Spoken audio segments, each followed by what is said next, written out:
I'm so excited to be here tonight, oh my God. See Drake and me. I swear we only friends, alright. One of my baddest women ever, I call her Rihanna, but that's cause her name is Rihanna. She's someone I've been in love with since I was 22 years old. This is my brother A$AP Rocky. This is my brother Kendrick Lamar. It's very rare that I feel small around anybody, especially, you know, a woman that I like. It's just, she is an amazing woman that made me feel nervous, man. But why not Rihanna? You guys make a cute couple. You just not ready for love. I could just see it in your eyes. She not the only pretty big forehead in the world. Like that is true. Because that's my homie. I love girls with big foreheads and gaps in their mouths. I would say you guys make a cute couple. No? A lot of people would say that. I agree. Yeah. My mother used to say shit like, I know you like this girl that you with right now. I ain't gonna say no names, but I want you with Riri. She's one of my best friends in the world. Do I fancy her? Of course. I mean, who wouldn't? Look at her. She's stunning. Of course I do. Yeah, no, she's incredible. But it's one of those things that it's a maybe one day, maybe. The fairy tale, like, oh, Drake started a family with Rihanna, and like, this is like so perfect. It looks so good on paper. I wanted that too. Wait, I wanted that too. Yeah, I don't sing this song anymore. You can sing it for me.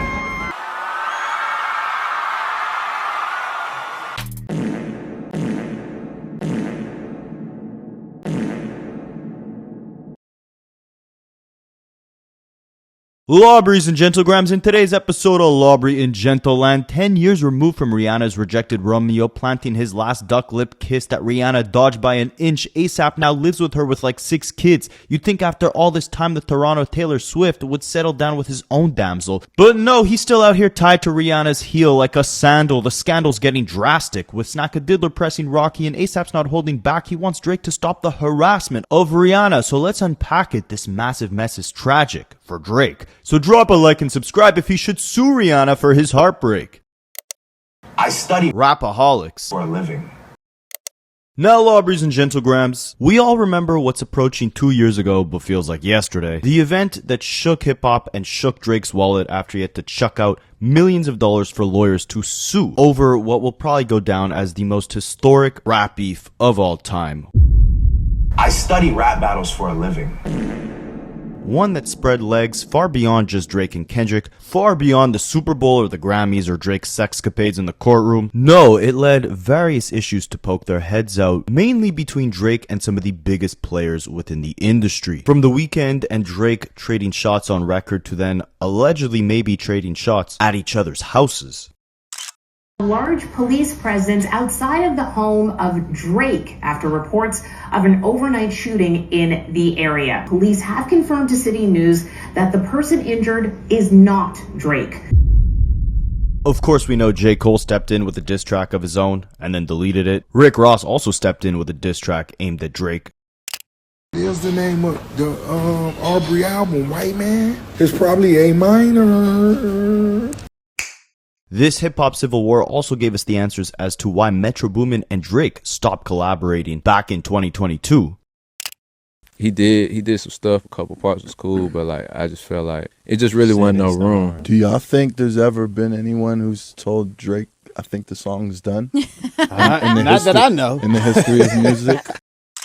And aside from Kendrick Lamar, in my opinion, the next best opponent for Drake to have faced off with, A$AP Rocky, well, his issues with Drake had also resurfaced throughout this time period.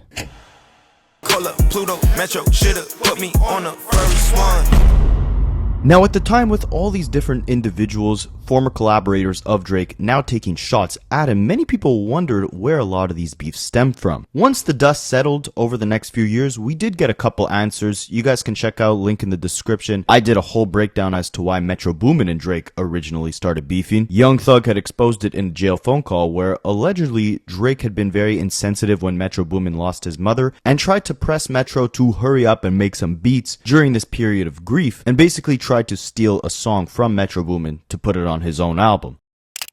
And Drake's so stupid, he probably just sent the stupidest condolences like, yeah, bro, sorry for moms, and you know I'm here for you, bro, whatever you need. Just like something stupid. Instead of giving a nigga some wisdom of something real, you probably just said some crazy stuff on the phone, which is, you still genuine, you know what I'm saying? But you probably said something like that, and then you come right back 2-3 weeks later like, yo, let me get this song. Instead of you know, like doing the whole real procedure, calling a nigga every single day, calling a nigga every day, just figuring it out, getting with a nigga. Like, hey, where you at? I'm finna get on the plane and come chill with you, bro. You using the fact that you Drake as a weapon now, and the nigga just not feeling that right now, you know? Right. Yeah. Like, you supposed to get on your big old plane and went to where a nigga was when a nigga mama died, because you really mess with a nigga. So you supposed to get on your plane and went to where a nigga was. Where you at, bro? You in Atlanta? All right. I'll be there tonight. Like, nigga, I'm coming to chill with you a week straight, whatever. Because if I was out of jail, I would definitely be with Metro Boomin probably right now. Because it ain't even about music right now. It's just like so much. Now, a lot of people say Metro Boomin was the puppeteer behind this whole battle, right? He dropped those 2 albums with Future and set the stage and gave the platform for multiple of Drake's quote-unquote ops to diss him on different records off these projects. Rick Ross, The Weeknd, Kendrick Lamar, Future himself, and of course, A$AP Rocky. A$AP was also preparing to drop his long-anticipated 4th studio album, Don't Be Dumb, around this time period. Of course, he made us end up waiting another 2 years for it, making the total wait over 7 years long. But with the release of this new album came several sit-downs that Rocky did, and he's finally giving us some answers as to where his problems with Drake had started. I think y'all beefing over women, honestly. I think so too, but I'm not the first nigga that fuck my girl or my baby mother or my wife. Somebody predates that. Get off that sucker shit. What we talking about right now? Females? We sound like females talking about females. That's crazy. He been talking about niggas throwing shots before the Kendrick shit and all that. But talking about my girl. He also admits he was a fan of the Kendrick and Drake battle. That nigga was going crazy, like, you know what I'm saying? He did his thing. I think it was good sportsmanship. And I feel like, you know, Drake and Dot put on a good battle for the culture. What happened after that, that's kind of crazy, like all the suing and shit, but like, they showed good sportsmanship.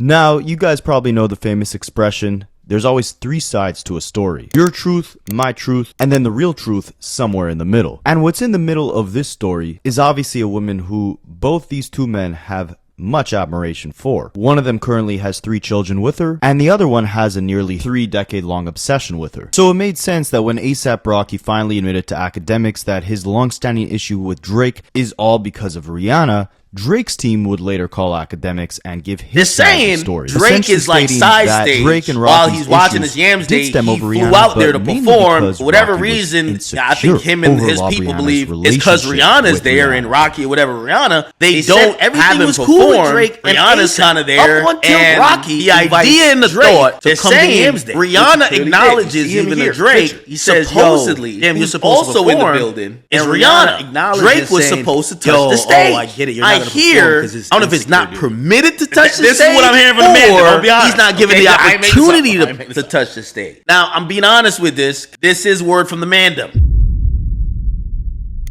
So what's the real root of this issue? Rocky's insecurities or Drake's obsession? Like I said before, it's gotta be somewhere in the middle, so let's pick the pieces together and understand where things went wrong, how deep this obsession truly goes, and why these 2 titans within hip-hop will never collaborate again. Spicy. As most of you guys probably know, Drake was the first one out of the 2 to meet Rihanna, while Rocky had probably not even recorded his first rap yet. Rihanna had just recorded the first single of her career, Ponder Replay, in 2005, and she was shooting the music video for it at a diner in Toronto, where a young Drake who was trying to make his way into the entertainment industry had been introduced to a young Rihanna by the owner of the diner as a kid who plays background music while people eat. This is 2005, so we haven't even gotten Drake's first mixtape yet, but he's already rubbing shoulders with up-and-coming superstars within the industry. It shows you how unconventional his come-up is and how well-connected he was, pretty much right off the rip. The first time I met Robin Fenty, it was 2005. She was shooting a music video at a restaurant called Avocado in Toronto. The song was Ponder Replay. I was introduced to her as a kid who played background music at the restaurant as people ate their dinner. Spicy. And the irony in all this is that I think throughout Drake and Rihanna's entire relationship back and forth, she always kind of treated him like the kid who just played background music. For the next few years, Rihanna quickly became one of the biggest pop stars in the industry while Drake was trying to make his way into that same industry, and after a slew of mixtapes, he finally inks a deal with Young Money in the spring of 2009. Around the same time, he's reported to have been spotted with Rihanna and a couple other friends at a bowling alley called Lucky Strikes Lanes in a lounge in New York, and witnesses claim to have seen her kissing him. Drake is 22 at the time, and that will play an important role in the story very shortly. Now, Drake definitely had a couple hits under his belt around this time, but given that this was still his first year in the mainstream and Rihanna had just had this massive, highly publicized, really dark breakup with Chris Brown, it was no wonder that the headline of Drake and Rihanna potentially being a couple was most definitely the biggest thing attached to Drake's career at the time. And because of that, every interview he did, people were asking him if the rumors were true. And he denied it every single time. That'll also play an important role in the story very shortly. Ultimately, his explanation was that she was a very good friend, they were collaborating, people were just looking for a headline, they were thirsty for gossip, and just creating fake narratives. So at this point, it's Drake himself telling the world that him and Rihanna are nothing but friends.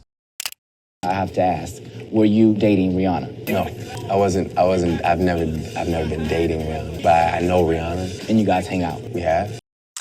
You know, running around allegedly dating young starlets and... Yeah, it's nothing like that. Right, yeah, that guy. There's Rihanna, you're dating, you and Rihanna are going to be engaged and she's pregnant with your child already. Oh, wow.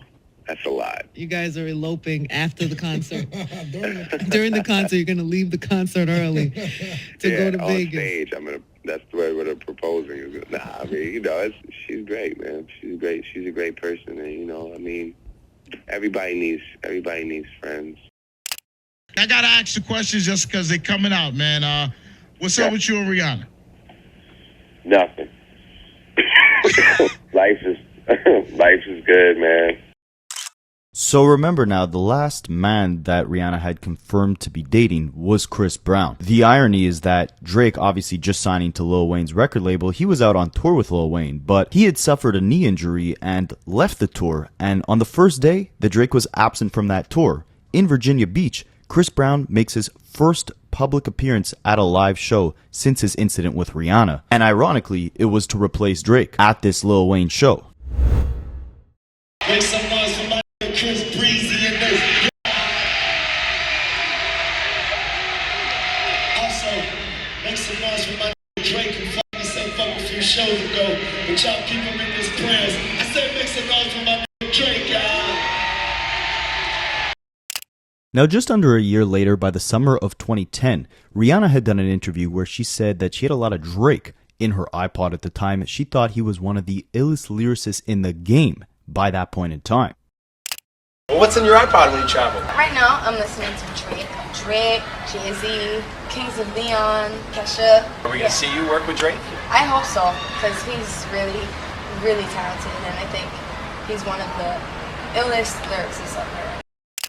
This was right before Drake actually released his debut album, Thank Me Later. But once he did release the record, the intro on that album, Fireworks featuring Alicia Keys, seemed to have a couple references to his little romantic saga with Rihanna. He mentioned the time they spent at that bowling alley a year prior, Lucky Strike, where he rapped, "I could tell it wasn't love, I just thought you'd F with me. Who could have predicted Lucky Strike would have you stuck with me? Damn, I kept my wits about me. Luckily, what happened between us that night? It always seemed to trouble me. Now all of a sudden, these gossip rags want to cover me, and you making it seem like it happened that way because of me. But I was curious, and I'll never forget it, baby. What an experience. You could have been the one, but it wasn't that serious. There was smoke in the air before, that was me clearing it. That felt good. All in all, I learned a lesson from it, though. You never see it coming, you just get to see it go." It's almost like he was implying that if he had it his way, this relationship would have lasted or would have become something serious, but he followed her lead and it kind of ended up nowhere. And it would become apparent that those were Drake's real emotions, because this was back in a time when he was still actually doing interviews,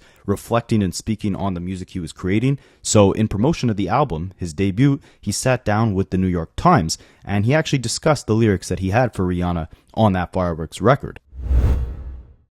On Fireworks, there's a verse about Rihanna, who asked him last year to write a song for her new album. The two soon began seeing each other regularly, though they never publicly confirmed their brief relationship. Drake said, "I was a pawn. The song he wrote for her never got released. You know what she was doing to me? She was doing exactly what I've done to so many women throughout my life, which is show them quality time, then disappear." I was like, wow, this feels terrible. And I'm not surprised why Drake stopped doing interviews, because I think he genuinely probably got PTSD from opening up so much, specifically about Rihanna and Kendrick Lamar early in his career. I mean, obviously, if you guys have been keeping up with the channel, you know how many times we've reviewed the various interviews Drake did after the Control verse dropped and how butthurt he seemed live on radio.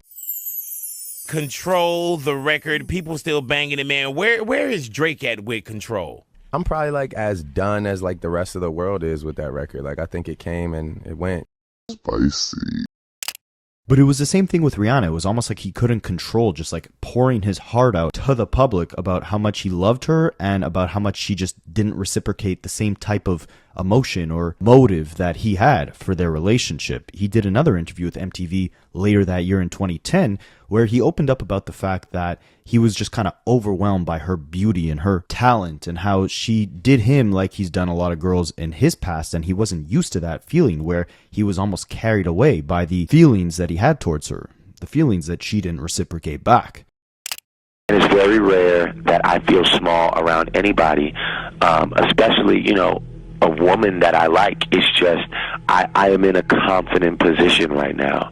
And really my whole purpose for putting that on the album was just to pay homage to the fact that she is an amazing woman that made me feel nervous, man. She made me feel small. She's an overwhelming being. Like, she's beautiful and talented, and her personality is like, it's almost like scary. And for the first time, a woman just brought back that feeling of when I was 17 or 18, and I appreciate it so much because you get into this position and sometimes you just get numb to all those emotions that used to inspire you to write. Remember at this time, right, Rihanna had just left an abusive relationship with Chris Brown, and she was still on and off with him. There were a bunch of articles back in 2009 after the horrific incident occurred between them where they seemed to try and, you know, repatch their relationship before it completely came to a halt in around 2010, and then it would respark later in like 2013, but that's a story for another video. But if there was any truth to all those, you know, gossip tabloids saying that Drake and Rihanna were kissing at that bowling alley or whatever the case is, it was likely just the fact that Drake was this rebound, right? They were working on music together, Rihanna thought he was talented, and she was coming off this relationship that she started with Chris Brown when she was, what, like 17? And it ended with such horrific abuse? I mean, that's an emotional weight that is not easy to just pack up and forget about. So for Drake to be in these interviews crying about how, you know, she didn't want something serious with him when he rebounded with her in May of 2009 when she was still going back and forth with Chris Brown, embarrassing. It's kind of crazy that he felt like A, he was entitled to something a lot more serious than she was ready for, but B, that he felt comfortable talking to all these media companies about it. But if you wanted any real answer as to whether or not Drake and Rihanna were romantically involved in any capacity, you'd probably get your clearest clarification to that question when Rihanna dropped her song What's My Name with Drake in November of 2010. Now this was a massive moment for Drake because you know how he said on Push-Ups, your first number one I had to put it in your hand, and everyone thought, oh, that could be a diss to The Weeknd, to Future, to Rick Ross. Drake gave everyone these number one hits. Well, it was actually Rihanna who gave Drake his first number one with that particular record. And in the music video, they're definitely getting up close and personal. I heard you good with them soft lips. Now, the rest of the timeline for about like the next year and a half is kind of weird because Drake continues going in these interviews crying about Rihanna like she did him dirty, like he was trying to save someone who didn't even want him in the first place. Like this interview with Elle where he says, "At the time it hurt, but she didn't mean to. I'll never put that on her. I was hurt because I started to slowly realize what it was. I guess I thought it was more. That was the first girl with any fame that paid me any mind." And what's funny is when Drake is talking all this lovey-dovey stuff, even shooting music videos where, you know, he's pretty up close with her, Rihanna does an interview where she pretty much brushes Drake off, and the interviewer actually mentions that Rihanna has a new boyfriend of her own. So keep in mind, this whole time Drake's talking about he's madly in love with her, and, you know, maybe she wasn't ready to move on from Chris Brown, but the interviewer here is saying that she had a whole new boyfriend, aside from Chris Brown, aside from Drake. So he was just getting played by all angles. I mean, listen to this interview, guys. When she's asked if she once dated Drake, she said, "We weren't really sure what it was. We just went out, my friends, his friends. I definitely was attracted to Drake, but I think it just is what it is. Like, it was what it was. We didn't want to take it any further. It was a really fragile time in my life, so I just didn't want to get too serious with anything or anyone at that time. We remained friends and we had fun shooting this music video and working together on this song. Drake is awesome." But as she's saying all this about Drake, the most hilarious part in my opinion is the interviewer continues saying, Riri's current boyfriend doesn't have a problem with Drake's steamy music video with her. At least that's what he told her. Rihanna said, "He never said it out loud, but I don't know what he's thinking." She laughs. "He watched it the other day and he was like, 'I love that video. It's a great video, babe.' I don't know how true that really was, but he seemed to like it." Spicy. Nevertheless, in the next year, 2011, Drake and Rihanna would be reported to have gone on multiple dates together, some even close to my hometown, at Buena Notte restaurant in Montreal, downtown. That restaurant shut down and kind of sucked, but, you know, Drake saying he's madly in love with her, Rihanna saying they're just friends, and they collaborate again in 2011, this time on Drake's album on the song Take Care. Now, this is probably my favorite collaboration between the two. Drake is hugging her in the music video like he's a concerned bestie, comforting her after her last breakup with whoever the other boyfriend was in the interview from 2010. And at the same time, while Drake and Rihanna's friendship at this point, maybe relationship, who knows, it seemed to be going strong, what was going even stronger was the rise of hip-hop's next power movement, the ASAP mob. I'm Texas Trail, but in and wild, we spit it slow. ASAP Rocky is absolutely blowing up off the strength of his debut mixtape, Live Love ASAP. He becomes the frontrunner of the ASAP mob movement. His sound takes over New York hip-hop, and it catches the eye of both Drake and Rihanna. Drake is on another level of superstardom at this point, and with the success of his sophomore album, Take Care, he goes on his biggest tour to date, Club Paradise, and while his record label had requested he take a bunch of R&B acts on the road as the openers for the show, he instead pushed for a more hip-hop oriented performance, bringing on the hottest rappers in the game at the time, everyone from Waka Flocka Flame, J. Cole, Meek Mill, French Montana. But really what everyone remembers that tour for were the moments shared between Drake, Kendrick Lamar, and ASAP Rocky. Yes, the irony, I know. Rap is an ever-changing cycle, and that the change within is inevitable. So you may have had like a favorite rapper for the last 10, 15 years, and they may only have 1 or 2 albums left, and that's okay. That's just how this goes. But I promise you, each and every one of you are responsible for the 4 individuals on this stage, and we will rep for y'all to the day they lay us flat on our motherfucking back, nigga. What's up?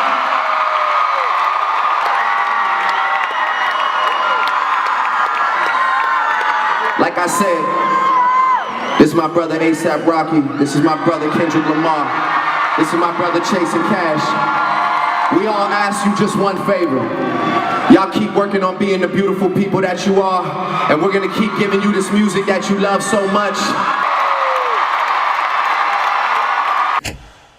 I'm trying to earn the right to call myself ASAP Drizzy one day. It's like trying to earn the right, man. But nah, for real, it's just it's rare that you meet people, man, like with talent and then like just a mindset and then just like an immediate loyalty to go with that talent, you know. So when I met ASAP, like I've said in the interviews, you know, to whoever asked me, you know, I'll say the same thing, man. Like this guy right here, just right off the bat, did one of the kindest things anybody's ever done. Like came to check me, brought me a bottle of Chris. You know, it's people I can put on here that the label wants me to put on here, but I fight for this one reason, man. Like I fight to promote what I love. You know what I'm saying? I fight to promote the music that I truly love. So when I get in the car, the rare moments that I get in the car, drive, you know, this is what I'm listening to. I'm honored this man accepted. I'm just happy to be here, and I'm honored to be here, man. For real. As you can see, Drake and ASAP Rocky were very fond of one another. Drake even wanted to become an honorary member of the ASAP mob. And Rocky spoke highly of Drake, saying that Drake was one of the first people to reach out to him when he was just gaining a small buzz within Harlem, and that Drake was one of the first major artists to give Rocky a massive mainstream platform. I forever owe Drake. First conversation, he's saying he's gonna take me on tour, and I'm like, wow, man, he's, you know, I don't know, man, whatever. When I met him, everything, like, before the tour, he came to come see me, he brought me out to Fashion Week, and this is when I was a nobody. Drizzy, man, he's good people, man. The only person that put on for me when I ain't have nobody was Drake. I'm talking about Drake was the first person to put on, like, before anybody. He didn't want to sign me. Yeah. He didn't want to, it was like, yo, that's raw talent, yo. Like, you got to shine, yo. I'm going to see to it. Now, what's kind of weird about the next 12 months is the varying different love triangles that were going on at the time. See, Chris Brown, Rihanna's first love, had moved on with his new girlfriend, Karrueche, but all of a sudden you started seeing pictures of Chris and Rihanna hanging out together again. But she had also been on and off kind of hanging out with Drake as well. So it was like, was Chris with Rihanna, was he with Karrueche, or was Rihanna with Drake? Who knew? The lines would only get blurred further later in that summer when Drake released a song with 2 Chainz called No Lie, where he was most definitely taking some shots at Rihanna. And this was a far cry from the, sensitive shots that he was taking on Fireworks, where he was professing his love to her. At this point, he was trying to make it seem like Rihanna was a nobody to him. He rapped, "Oh, that looked like what's her name? Chances are it is what's her name. Chances are if she was acting up, I effed her once and never effed again. She could have a Grammy, I still treat her like a nominee. Just need to know what that kitty like, so one time is fine with me." Obviously, this was a diss aimed at Rihanna for various reasons. Again, they had a collaboration together called What's My Name. He starts off this little reprise saying, "Oh, that looks like what's her name." And then he says, "I effed her once, then never effed again." Kind of goes on with the narrative he was framing at the beginning of 2010 when he was talking about, they had a little romantic interest, but she didn't want to pursue things further. And then he even goes on to say she could even have a Grammy, but she's nothing in Drake's eyes. And of course, we know Rihanna had various Grammys by this point in time. But why I say the lines got blurred by this point is because, he released this song where it seems like, the feelings were not so friendly between Drake and Rihanna. But a month later, he's in the club in July of 2012. Chris Brown is in that same club. Chris Brown ends up setting a bottle over to Drake's table. Drake sends a bottle back with a message that says, "I'm sleeping with the love of your life." The two then proceeded to have an all-out fight within the club, throwing bottles at each other, which left Chris with a bunch of scratches all over his face from those bottles being thrown at him. And the irony is that he was actually in the nightclub with Karrueche, his other girlfriend at the time. That's Chris Brown showing off a nasty gash he got in a fight in New York last night. Now, who do we have to thank for this? Huge fan, man, Drake. It was Drake? Actually, we're being told it was Drake's friend, Meek Mill. Huh? Well, good work, Meek Mill. Spicy. Now, while both Drake and Chris Brown were fighting over Rihanna's love in the summer of 2012, another man would step into this love, I want to call it love triangle, but really it's a love hexagon at this point, A$AP Rocky, and he would collaborate with Rihanna for the first time on the remix to her 2011 song, Cockiness. They would perform this song at the 2012 VMAs in September, and they'd get a little touchy-feely to say the least on stage.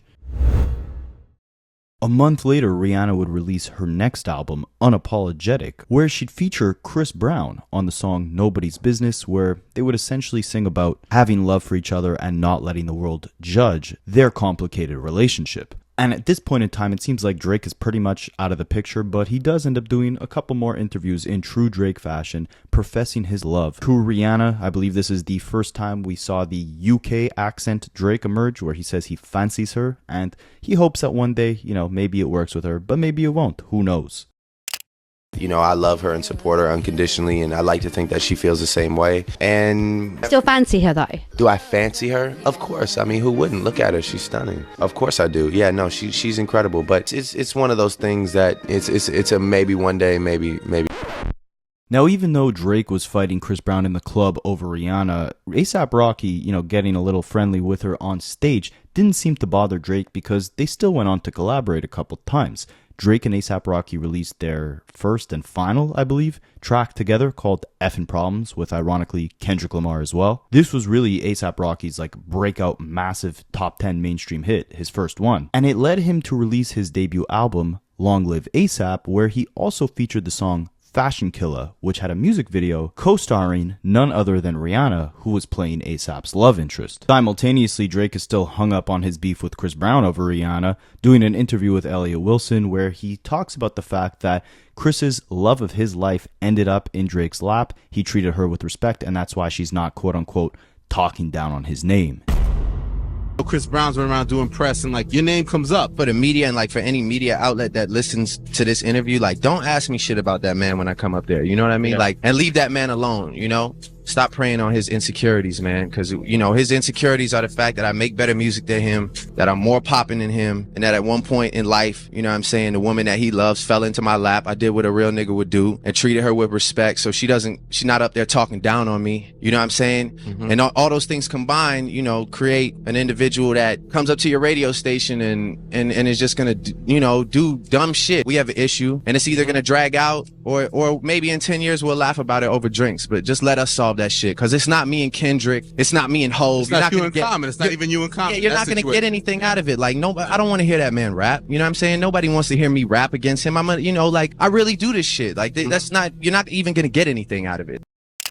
Now, we wouldn't see Drake and Rihanna together too much around this time, but this is probably when she started getting slightly closer with A$AP Rocky, because he was actually one of the openers on her Diamonds World Tour from March 2013 to November 2013. The next year, Drake would do an interview with Rolling Stone, and he wasn't too happy about this interview because he ends up allegedly talking crap about Fabulous for his quote-unquote corny bars. He talks crap about Jay-Z rapping too much about unrelatable things like expensive art. That would later trickle into a little subliminal back and forth between Jay and Drake, where Jay-Z would call Drake Mrs. Drizzy and say, sorry, Mrs. Drizzy, for so much art talk. Silly me rapping about stuff that I really bought. That interview would also see Drake being allegedly very critical of Kanye's latest effort, Yeezus, at the time. And while he was kind of talking crap about his rapper friends, he did have some high praise for Rihanna, saying, she's the ultimate fantasy. I mean, I think about it like, man, that would be good. We have fun together. She's cool and stuff, but we're just friends. That's my dog for life. Oh yeah, I forgot. He also got really mad in that interview about how Macklemore apologized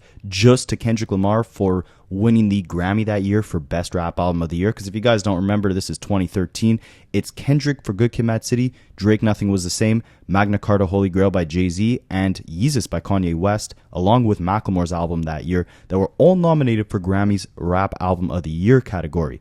Macklemore won. He only apologized to Kendrick, saying that Kendrick deserved it, and Drake, in this Rolling Stone interview where he was glazing Rihanna, crapping on Kanye's Yeezus along with other things, said that Macklemore's decision to text just Kendrick was extremely whack, and at that point, Macklemore should have texted every nominee in the category, because why should only Kendrick deserve that text? And this was just another long line of, you know, subliminals Drake was sending Kendrick's way before, you know, things would culminate by 2024.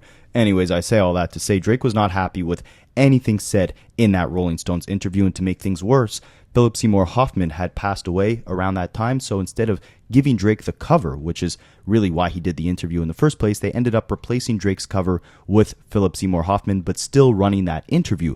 Drake got on Twitter later and said that a lot of the quotes in the interview were taken out of context, weren't actually things he said, and in a series of tweets, he basically said, I never commented on Kanye's Yeezus album for my interview portion of Rolling Stone. They also took the cover from me last minute and ran the issue.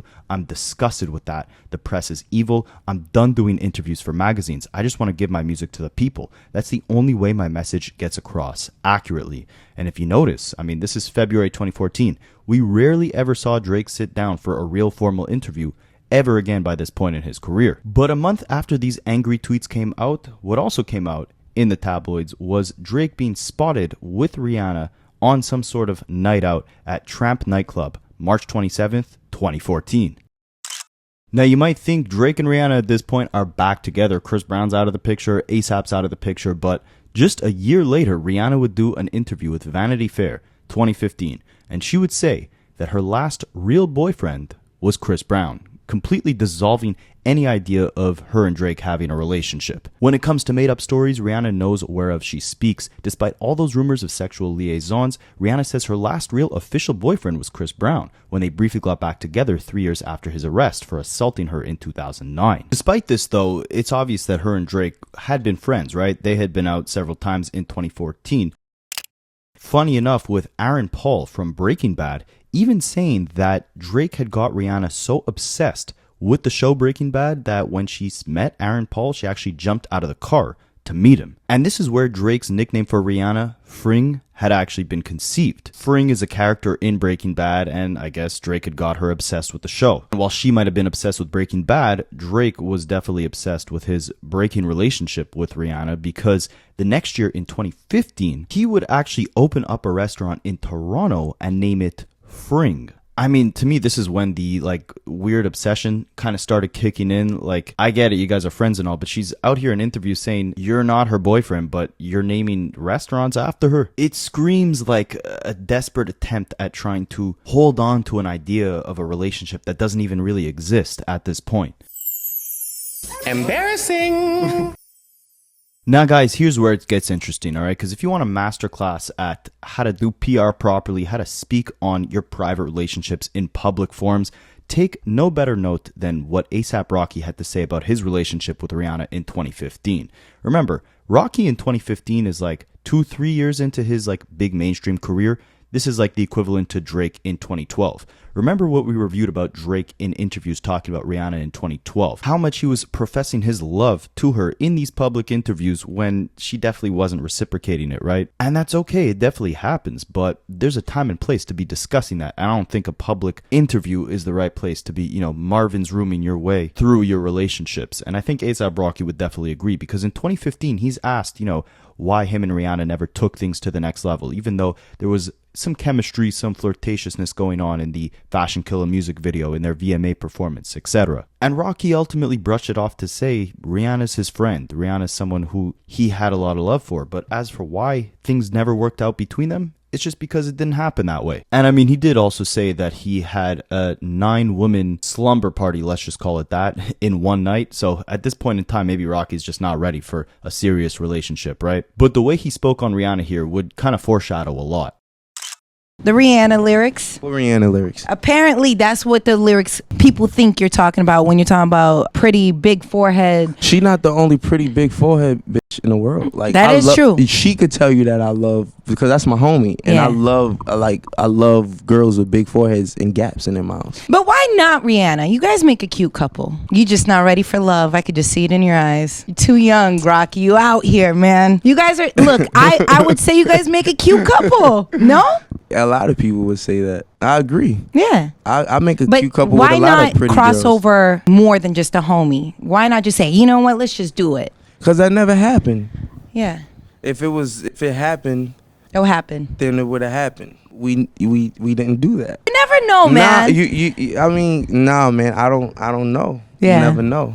I mean, to be honest with you, man, that's not what I'm looking forward to. I'm looking forward to the friendship that I already have with all these females. And yeah.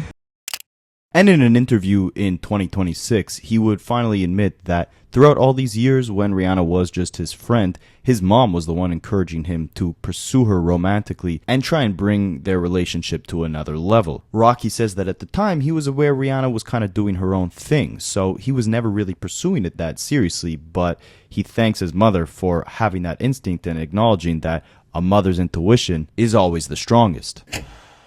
Was always my boo, you know what I'm saying? Like, I always fucked with her. My mother used to say shit like, I know you like this girl that you with right now. I ain't gonna say no names, but I want you with Riri. It's like, Mom, why you keep saying that? Mom, that girl mind your business. Yeah, that girl don't even like want me like that. Like, but we cool, Mom. Like, that's just my friend. Chill. I'm telling you, she real. And mothers know best. So throughout the rest of this year in 2015, Drake and Rihanna are seen together on multiple occasions, at clubs, at dinners, whatever the case is. He seems madly in love with her in interviews. They seem to be, you know, pretty intimate, pretty flirty in pictures, but at the same time, she's saying there's nothing going on between them and they're just friends in interviews. And all this is probably spiraling in Drake's head, right? I mean, he's naming restaurants after her for crying out loud. And we know around this time, he's also dating Serena Williams because she's the one, at least according to Drake, that kind of planted the thought in his head that throughout his beef with Meek Mill in that summer of 2015, Drake needed to go all the way and drop a track that would be inescapable for Meek Mill, which is exactly what he did with Back to Back. I study rap battles for a living. The irony is that about a year later in 2016, Drake and Rihanna would collaborate on the track Too Good, and Drake himself would release footage of him playing the song for his mom in the studio and discussing who it's about, which was Serena Williams. The irony is that, he's on this song with Rihanna, but he's talking about, his relationship with Serena Williams, which at the time had ended, and according to Drake's own mother, Serena had already started seeing someone else. And this is where it kind of gets creepy, right? Why are you talking about your relationship with a woman who's already moved on and is in another relationship? He says at the very least he wanted to make the song kind of lighthearted. That way, if Serena knew he was talking about her, at least she could appreciate that the song kind of sounded good and he wasn't going too deep into the details of their relationship. And if you actually listen to that song, I mean, you could kind of replace Serena for Rihanna in terms of the feelings that Drake had in that relationship. I'm too good for you, you take my love for granted, I don't understand it. It seems like every time Drake gets into a relationship with a high profile individual, he kind of ends up expecting a lot more than what actually comes of the relationship, and then gets his heart broken and has to cry about it in a song or an interview. No, I get heavy on a couple joints, but this is more about me and Serena, so I gathered. I gathered that. But I wanted to make a song. When I make songs about women, I also make songs for them. So I know what kind of song to make. If I'm going to talk about them, I'll at least do them the justice of making them a song that they like. Yeah. Okay? So I know Serena very well, and I know that she'll hear it loud and clear, but she'll also not hate me for it because it's lighthearted. Mm-hmm. And she has seen someone else. I don't know, Mom.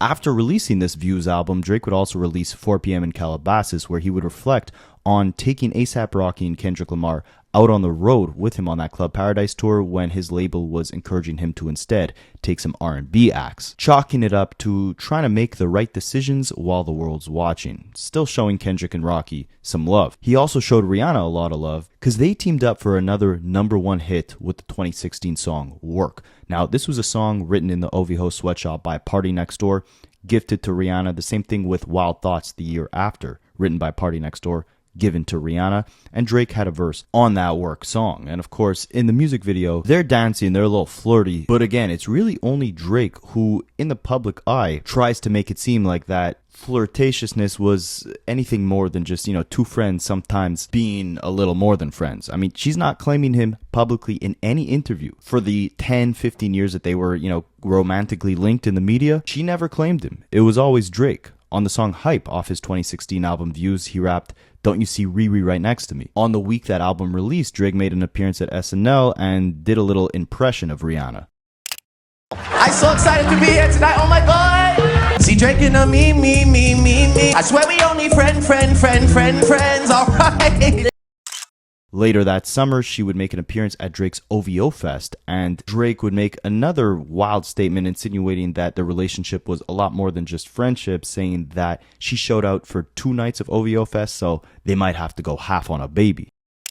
We might have to go half on a baby. Spicy.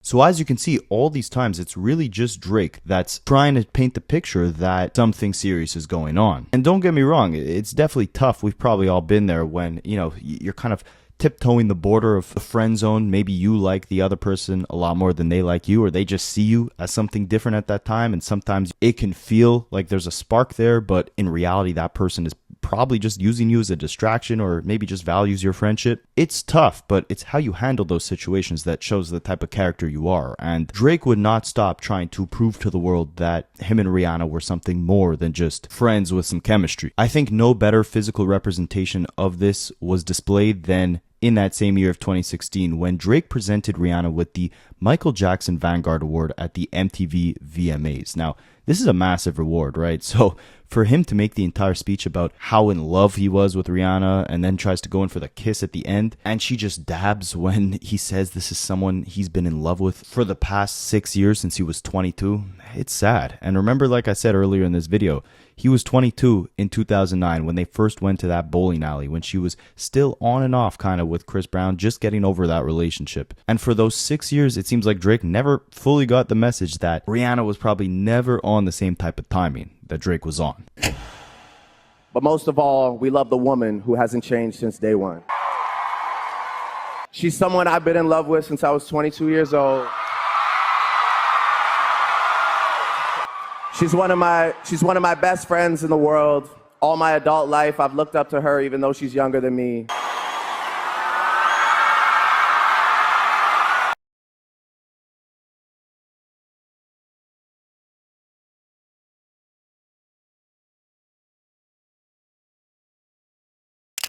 I hope we didn't get copyrighted there, because, I mean, guys, look at the way she dodges that kiss, right? That just screams like, Drake, please don't do this in this type of setting, right? And especially, again, considering the award that she is getting. And he makes the whole speech about himself and his relationship with her. It's crazy, to me at least. Not to mention, he also put billboards all around the city congratulating Rihanna for this award on behalf of Drake and everyone at OVO. And about 2 years after this, Rihanna had actually done an interview with Vogue where she said that Drake's speech at that award show was actually probably the most uncomfortable part of receiving the award. Keep in mind, this is a speech where he's talking about being in love with her since he was 22 years old. She said, waiting through that speech was probably the most uncomfortable part. I don't like too many compliments. I don't like to be put on blast. He even spoke on her relationship with Drake in this interview saying, we don't have a friendship now, but we're not enemies either. It is what it is. Embarrassing. But even with this, Drake would still continue showing love to Rihanna, maybe a little too much, maybe at unnecessary times, right? I mean, don't forget, throughout this time, she's dating multiple other people. I'm sure Drake is as well. But it seems he's the only one stuck on this fantasy that maybe they'll end up together happily ever after at some point, right? He shouts her out in a performance in August of 2018, even putting visuals of them hugging on stage at one of his concerts. All who have love for Rihanna. Of course, we know in that summer it would be revealed that Drake actually had a baby with Sophia Brousseau. Pusha T would, destroy him with the story of Adin exposing that whole thing, and Drake would do an interview with Lebron where he reflected on, the unpredicted circumstance of him having a child with this woman who he wasn't married to, he wasn't madly in love with, and he would use the example of Rihanna, admitting that at some point in his life he had wished that maybe him and Rihanna ended up married happily ever after with a family of their own. And it's just funny because, again, she's in interviews earlier that year talking about they don't have a friendship, they're not friends. He's here talking about, he used to wish that they would end up happily ever after together. The fairy tale, like, oh, Drake started a family with Rihanna, and like, this is like so perfect. It looks so good on paper. I wanted that too. I wanted that too. Now, around this time, Drake and A$AP Rocky, they're still on good terms, but Rocky and Rihanna are actually on even better terms. They reconnected publicly for the first time at a Louis Vuitton show in June of 2018, and Rihanna also invited A$AP Rocky to her Diamond Ball in September 2018, around the time when she said her and Drake no longer had a friendship. And going forward, Rihanna's comments about Drake started to become a lot more hostile, I guess you could say. In 2019, she did an interview where she's asked if her next album would have any Drake features, and she responded by saying, not on this album, that's for sure, not anytime soon. I don't see it happening. Meanwhile, at this time period, her and A$AP Rocky are making a lot more public appearances together, but that didn't actually stop Drake from still being on good terms with Rocky. He actually made a surprise appearance at one of Rocky's shows in LA in 2019. Stop test. Special guest, please reveal yourself. Okay, let's continue with this test.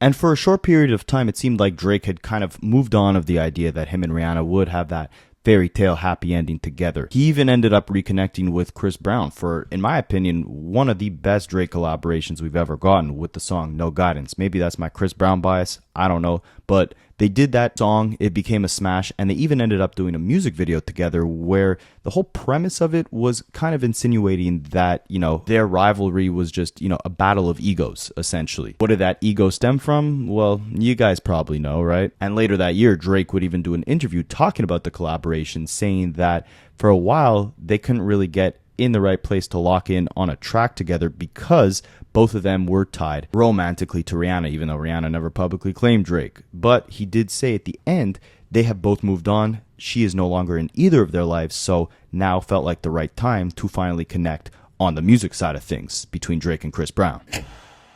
When you kind of step away from it and break it down, you start to feel silly because it's like over like girl stuff, But obviously that can snowball into like real shit, and that's what happened in this Real situation. shit that ruined the New York club life forever, man. It did. You shut down New York club life, man, forever. I have no recollection. I think we were just both grew up to the point that like that person that was kind of, you know, in the middle of us is like no longer a part of like either of our like lives currently. And I have the utmost love and respect for her. I think of her as family more than anything. And while by this point it does seem like Drake is kind of taking, you know, a mature step in the right direction, being respectful towards Rihanna in terms of acknowledging, you know, that era of them two together is over, even though he has a lot of love for her. Nah, this is really when the pettiness would get taken up to another level. This is when Drake would become the villain. And it all stems from Rihanna basically publicly showing that she wanted nothing to do with him. See, back in around 2016, maybe 2017, Drake and Rihanna reportedly went on a date to an aquarium where Drake bought Rihanna this camouflage shark plush toy. You can see it in these pictures. Now, allegedly, Drake and Rihanna ended up getting matching shark tattoos, which resembled that toy that Drake allegedly got her on that date. But here's the thing. By 2019, 2020, Rihanna gets that tattoo covered. She's indicating here, like, the era of Drake being anything in her life is over at this point, right? Nah, but this is when Drake turns the obsession up another level and comes in with some really weird subliminal energy aimed at Rihanna, which will kind of get clarified by the end of this video when we see both A$AP Rocky explain to Akademiks how this issue between him and Drake even started, and then Drake's team explaining to Akademiks their side of this story. For now, just remember that in January of 2020, both Rihanna and Drake separately attend Yams Day on behalf of A$AP Rocky, and Drake even gifts A$AP Rocky a Yams chain. By March of 2020, the entire world shuts down with the COVID-19 pandemic, and Drake spends a lot of nights in lockdown on Instagram Live, playing new music, talking to fans, etc. On one live, Drake previews a track that is seemingly discussing his relationship with Rihanna, referencing a love interest who makes more money than he does, and he finds that attractive, and him talking about her hanging with her friends, Jen and Melissa, who are the names of Rihanna's friends. Say hi, Em. Cause she get more paper than I do. That shit attractive. Things that make me miss you. With Jen and Melissa. He drops another track in 2020 referencing a woman who had been missing since 2016. And again, this is the last time when Drake and Rihanna are really seen on any romantic level attached to each other in the public eye. And around the time of this song's release, Popcan, one of Drake's artists, actually commented on one of Drake's IG pictures saying, "Waiting on Fring." Remember, Fring is Rihanna's nickname that Drake gave her, and in the song he's talking about a woman who had been missing since 2016. Is he waiting on Fring? That's what Popcan thinks. You've been missing since 2016. Now, alright, around this time again, Drake is heavy on IG Live, and Rihanna is actually heavy in the chats of these lives. And they're kind of messing with each other back and forth here. But you can see Drake's a little thirsty, but at the same time, I mean, at this point, they do seem like they're still on decent terms. They're friends, they're rekindling, whatever the case is. Drake says, "Rihanna, drop your album right now." And it's funny, she still hasn't dropped that album. Rihanna says, "Give Drake some water." Like, this man is thirsty, you know? Drake says, "Ha ha ha, yo, you have a bad attitude, bad girl, Riri." She says, "Champs, come get your boys." Drake is here giving some lore on the Pond to Replay music video shoot. Remember, again, that's the first time he ever met Rihanna. She's teasing him, talking about he was cheating in whatever game he was playing on IG Live. And he makes a comment that, I mean, this is just the pinnacle of thirst. He says, "If I do one more shot, I'm changing my @name to Bad Boy Dre." Spicy. Now here's where things start to get strange, alright? In that summer, July 2020, by the way, all these like Instagram back and forths, this was like in May of 2020, so about 2 months later, Drake actually goes to Rihanna's old house in Barbados. He's spotted there by himself with some friends. Allegedly, at this exact same time, Rihanna and A$AP Rocky are actually taking a road trip together from LA to New York, and they were spotted in Texas on the way there.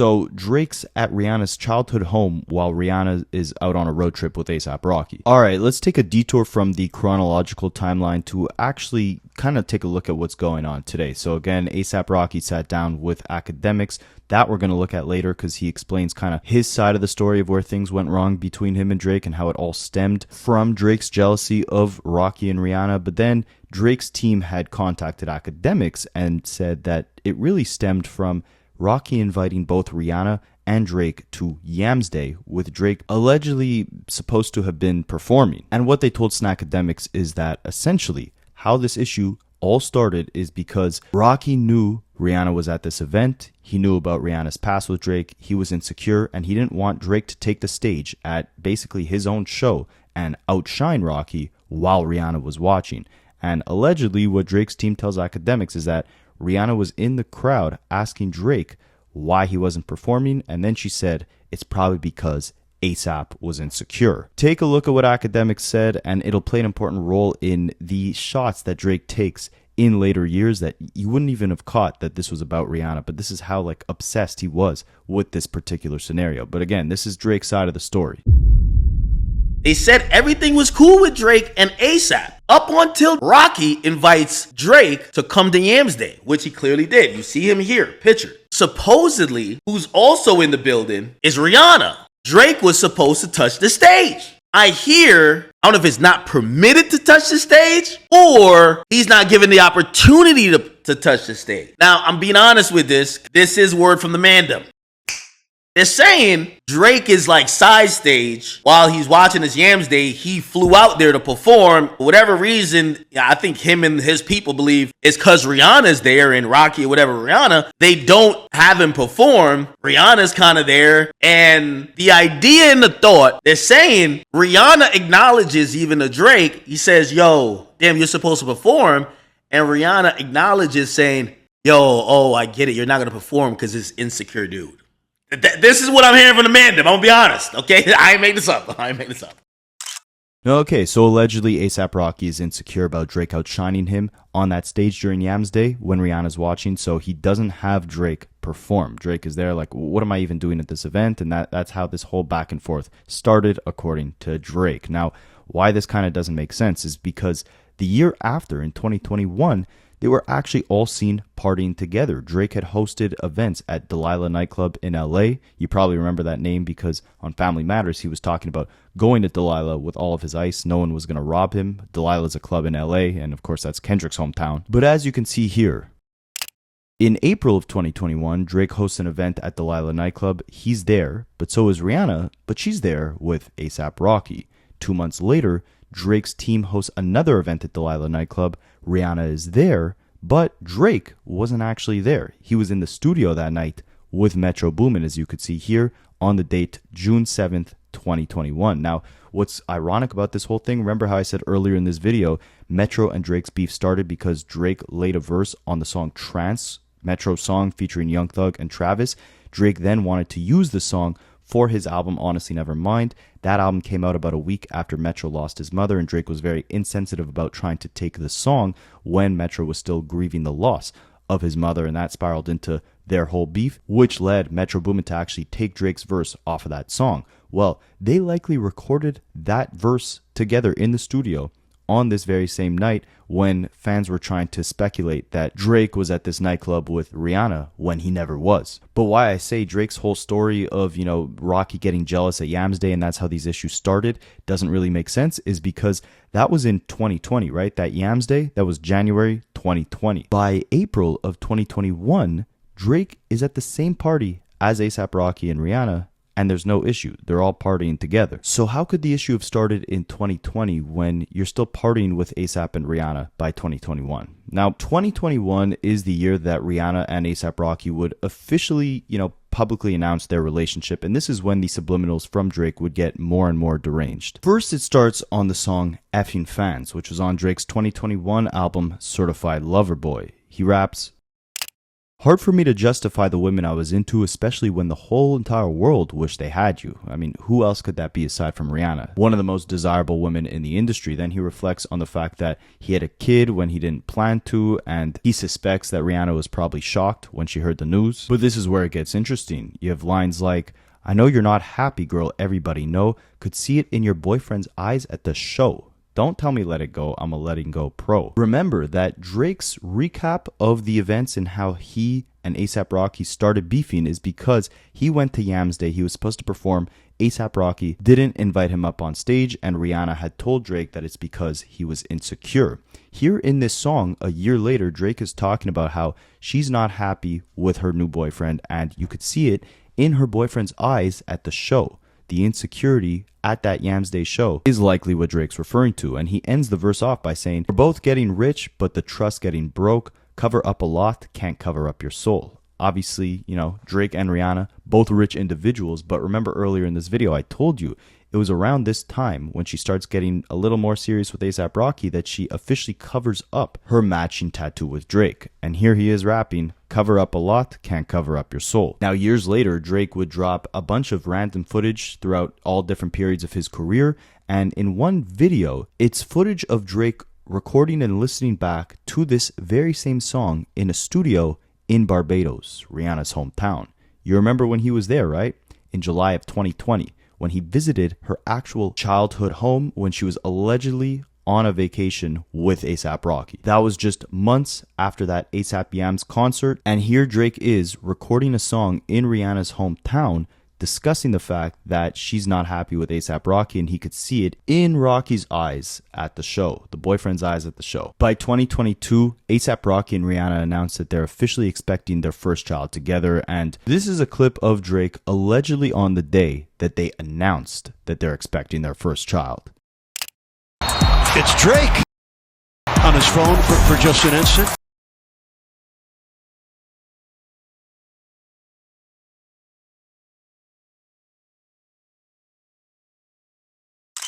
Man, that is the absolute look of despair if I've ever seen it. And remember how I said this is when Drake goes into this deranged villain arc? Well, he's taking shots not just at Rihanna, but at multiple women, some that he was romantically involved with and others for whatever reason, I don't know what. On his 2022 album, Her Loss, he takes shots at Megan Thee Stallion, claiming that she lied about getting shot in the foot by Tory Lanez. He rapped, "This girl lied about getting shots, but she's still a stallion." On that same album, he took a shot at Ice Spice, saying, "She's a 10 trying to rap, it's good on mute."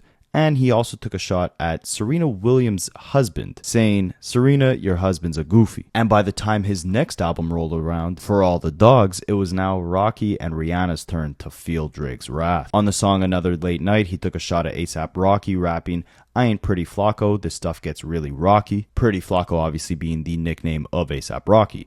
And then what was really disgusting is on the track Fear of Heights, he makes the entire first verse of that song basically dedicated to both A$AP Rocky and Rihanna, who are now, you know, 2 kids deep, living a happy life together. Drake decides to rap the following lines.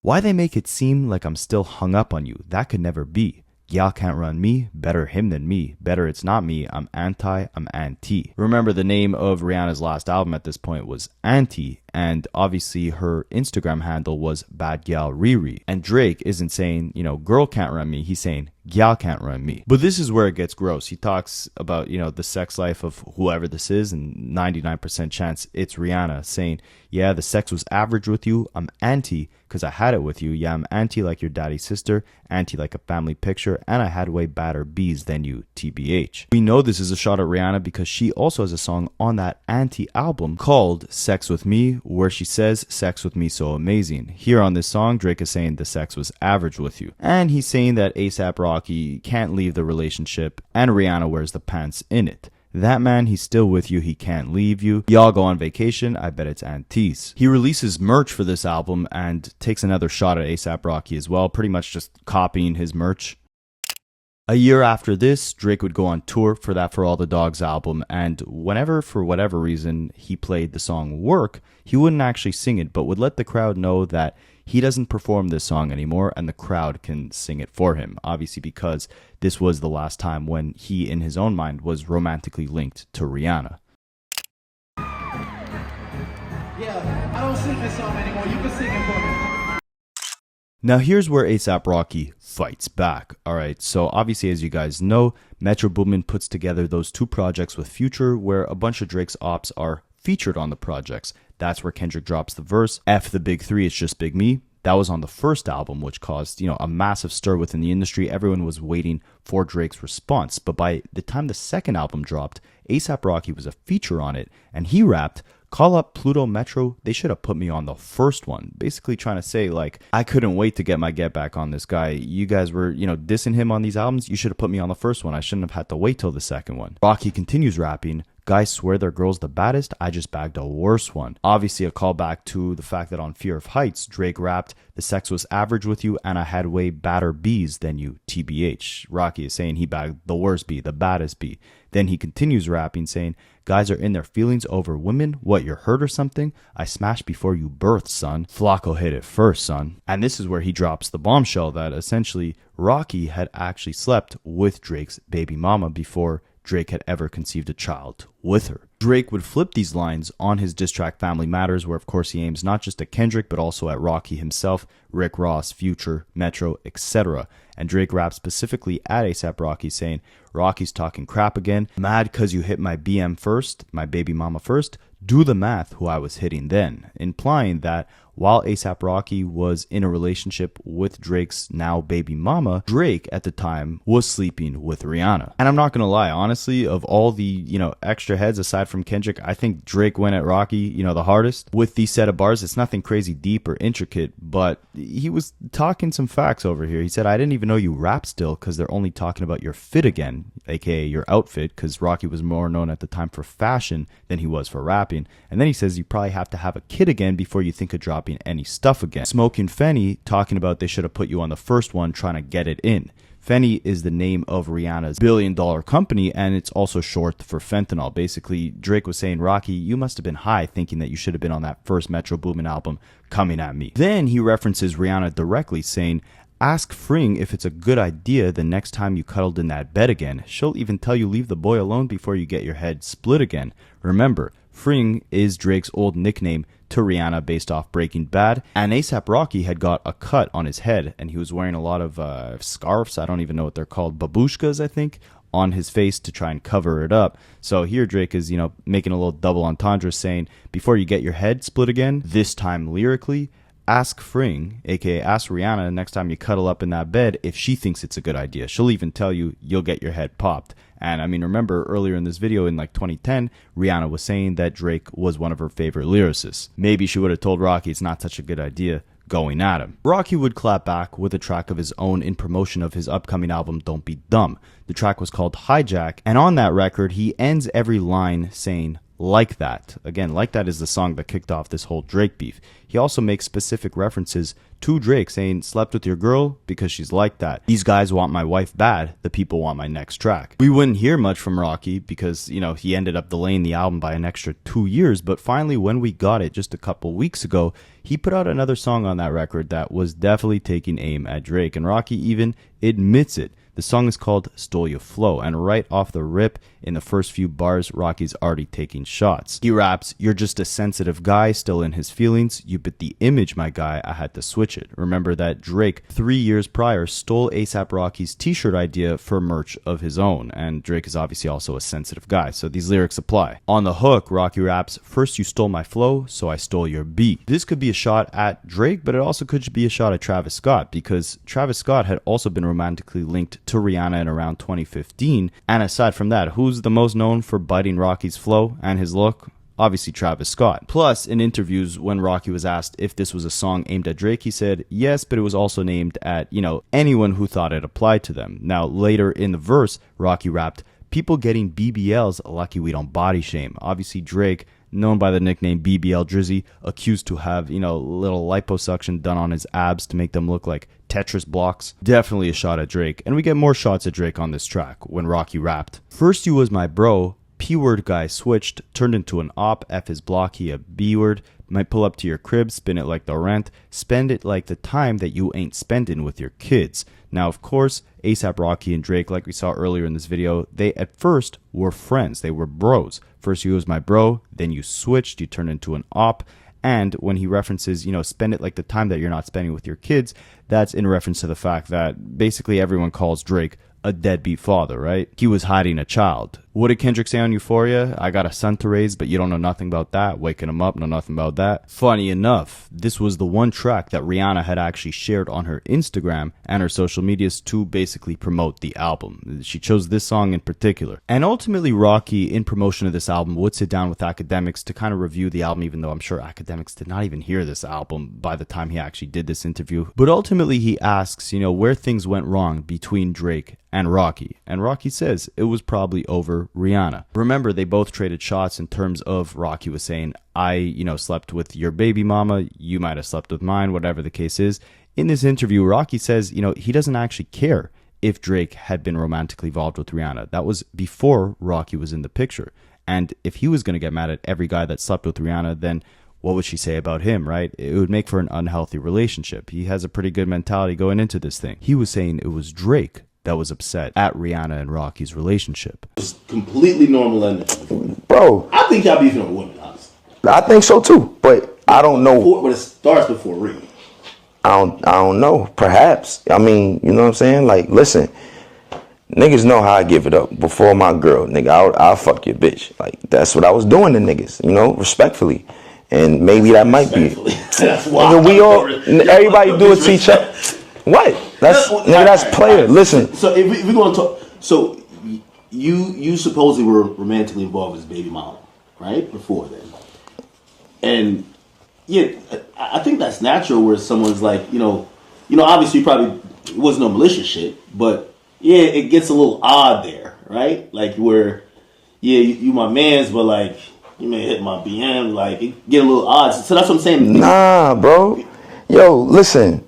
For a nigga like me, bro, I'm not the first nigga that fucked my girl or my baby mother or my wife. Somebody predates that. Get off that sucker shit. What we talking about right now? Females sound like some female shit. We sound like females talking about females. That's crazy. So you didn't feel any way about his past with? I don't care about nobody that predates me.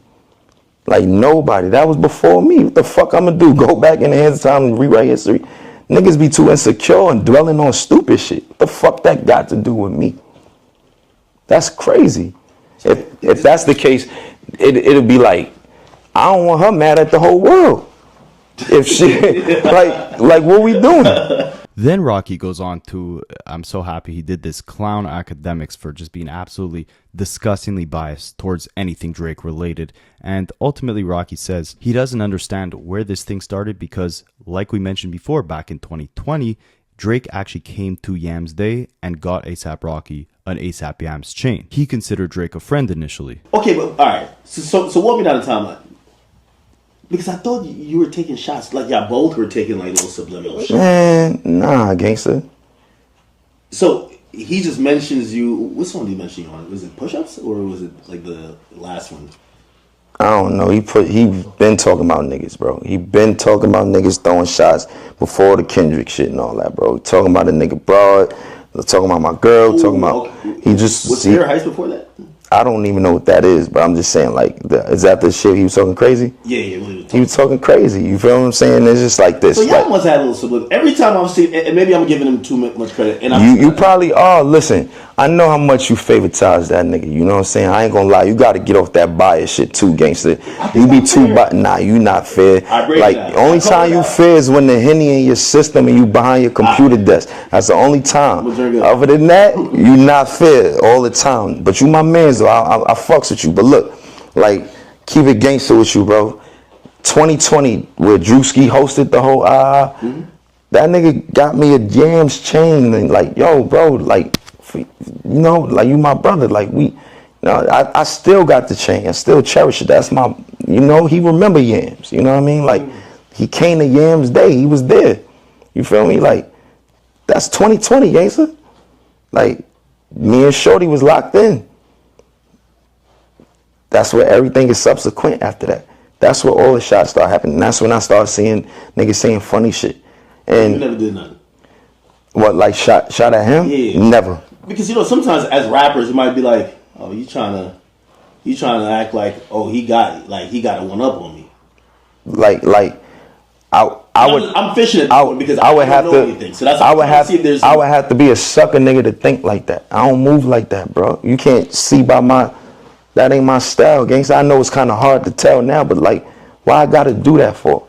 Okay, and this don't sound like I'm definitely like being biased, but you know his style is always kind of like hating on the next nigga. Like it is kind of style. If it is the music is like, yo, that's the nigga you chose. Like, yo, what's up? Nah, that's kind of been part of the, but it's music. I respect that music, nigga. I'm in real life, like, you know what I'm saying. Like, I'ma fuck your bitch. Keep playing with me. Like, that's how I give it up. Like, you know what I'm saying. Now, where things get wrong, according to Rocky, is the fact that, of course, Drake starts taking shots. We reviewed all the shots, right? It was most definitely Drake that started putting Rocky and Rihanna in his music, and not in a favorable way. And it was only after that Rocky decided to join in with Kendrick, Future, Metro, etc. to actually take a shot back at Drake. Plus, Rocky emphasizes, like, it wasn't just that, you know, this was a coordinated attack for Metro to assemble all these different guys to diss and destroy Drake, some coordinated attack by the industry. A$AP Rocky has been on every Metro project, so this was not different than any other one, except this time he just had something to say back because Drake, of course, was sending these shots first at Rocky and Rihanna. So those shots kind of happen. You're kind of ignoring all that shit, and then the battle starts. And then the only reason I said something was because I felt like he took a shot at my girl. But why'd you pick that though? Because, hear me out. He just said he was just on tour and said something about my girl. That was like 2 weeks prior to me saying what I said. That's 2 weeks. And he said something or he performed the song. He was like, I don't want to perform this song on some girly shit. Like, okay. Stop acting oblivious. You acting dumb now, gang. You know what's up. You know what's up, gangster. You just jog my memory. What I'm saying is there's so much things. I'm stuck on the song where it's disrespectful, clearly. I'm not just talking about songs. It's things, it's songs, it's shots. Nigga, shots ain't just... Give me the timeline. Yeah, he's on... He said that. I said what I said. I realized this battle was between two niggas spawn. Like, that's them. Like, he said what he said, and I ain't got nothing to say until I put out my project. Yeah. And so I'm going to say what I said. That's it. But you... Some people feel like they recruited you for the... Like, you were on the We Still Don't Trust You. Yeah. So, was the goal of that to, let's get this nigga? Because people thought it was like a jump. Nah, they could. Nigga, man, I'm tired of this nigga. Nah, they could think what they want. Listen, I fuck with Tro. I fuck with Metro. Like, at the end of the day, listen, look out for the next joint. This too. Listen, Tro been working on me on this album, Don't Be Dumb. He been working with me for years, bro, on this shit. He put out 2 albums before that one. I was on each of them. You feel me? So, nah, bro, that was just, I was on that. Now, Rocky then goes on to say that he actually does regret one thing, which is that he brought Drake's baby mama, Sophie Brousseau, into this beef, right? Because, again, remember, the disses where A$AP Rocky was talking about how, yeah, you're happy you smashed Rihanna, but do the math who I was hitting then, and then Drake flipped the whole thing as well. Rocky thinks she didn't deserve to be dragged into this mess. I said what I said, and I shouldn't have, because it was petty, and I was being messy by putting another woman, saying something about another woman. That's corny. You told the feature on what I did, like, you feel me? Like, I thought about it, like, I probably could have left that out, you know what I'm saying? But I just needed niggas to know, like, when... Have you guys never had that conversation? Of course. So you guys have talked as men? Yes. So how does it make it to raps? What you mean how it make it to raps? I just told you the nigga was talking about my broad, nigga. So, but don't you hit him on text or whatever, like, yo, bro, what's up with this? Talk to that nigga who got my number? Huh. The fuck I'm talking to that weird nigga for? But you guys are friends. You just asked me the same question. Like I told you, I thought we was friends too. I don't know why. I'm assuming it's over females. That's all jokes aside. I thought we was friends too. Last I checked. Next thing I know, niggas is throwing shots from like 2020, 2021, 2022, 2023, 2024. Niggas is throwing shots. Be happy for a nigga, man. Chill out. Like, niggas ain't trying to rub shit in your face. I'm really digging this. This is for real. This ain't about you, nigga. Life don't revolve, you know what I'm saying? Revolve around you. You know, not that I want you to speak for her, but like, is she like kind of also like, well, it's like you with your girl and the ex nigga just keep like, yo, bro, you're written out of the picture, man. Like, move on. I'm gonna be real. I think that's everybody's stance on it, yo. Everybody like, yo, this shit corny. What we talking about? Yo, your man got some weird tactical ways of trying to control narratives and spin shit.